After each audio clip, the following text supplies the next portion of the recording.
simulan natin ang pagbabago. Gusto ko ang pagbabago.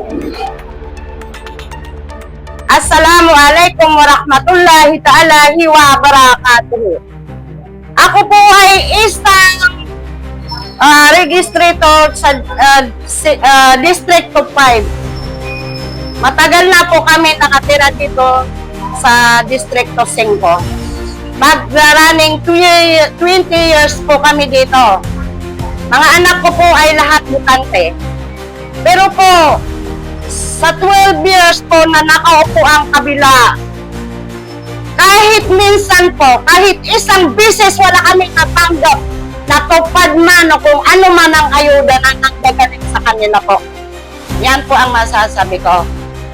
Kaya kailangan po namin suportahan ngayon ang mahal namin na Congresswoman Ate Roslyn. Dahil po nakita namin sa kanya ay nasa kanya ang pagbabago talaga. Mahal niya ang buong bayan. Mahal niya ang Distrito 5. Kaya nga po, pinakita namin sa kanya ang full support namin ng 405. Dahil po gusto namin ang pagbabago.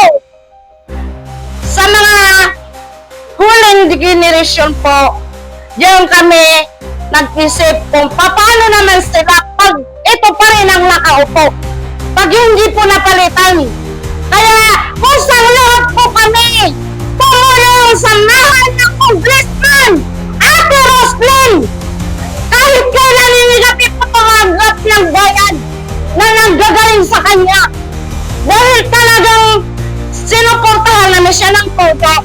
Mula umpisa hanggang dulo. Dahil po sa marami namin naririnig na mga adik ang mga umaw na leader sa Distrito 5. Mga mahilig daw sa ayuda. Mahilig daw sa ayuda. Hindi po yan totoo. Dahil kami ay totoo lang.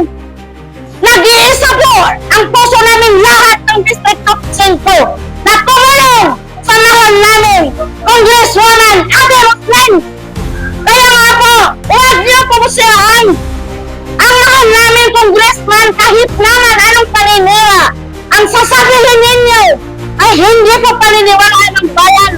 Dahil po nakita namin sa kanya ang pagmamahal na paano tumulong. Lalo na po sa mga katulad natin na mag-senior citizen pa lang. Kaya kailangan po namin ang pagbabago sa mga anak namin na nasa mga kolehiyo na kailangan namin din po ang tulong niya. Kaya naniniwala po kami sa mga plataforma ni Ate Roslyn. Hindi mo kami makukuha sa mga salitang mga kung ano-ano ang ilalabas ninyo na palinira. Dahil hindi po kami matatanang. Natauhan po kami na yan.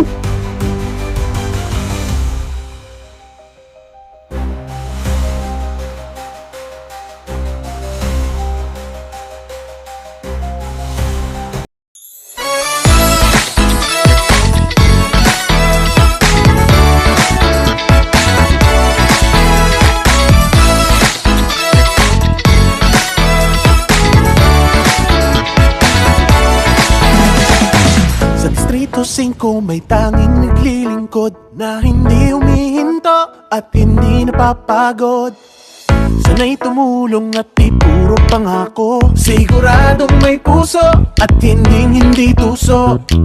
Di tulad ng iba na nagpapayaman lang, harap-harapang kumukupit sa kaban ng bayan. Baguhin na ang dating baluktot na pamumuno. Sabay-sabay tayo ng ate ko, Ate Rose Tonolin sa Kongreso. Tuloy-tuloy lang ang serbisyo mula sa puso.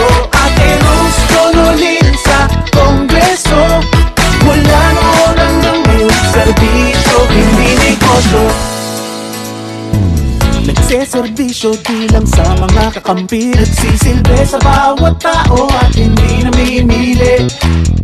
Tuloy-tuloy ang laban para sa bayan, programang pampamayanan at hindi papapayaman.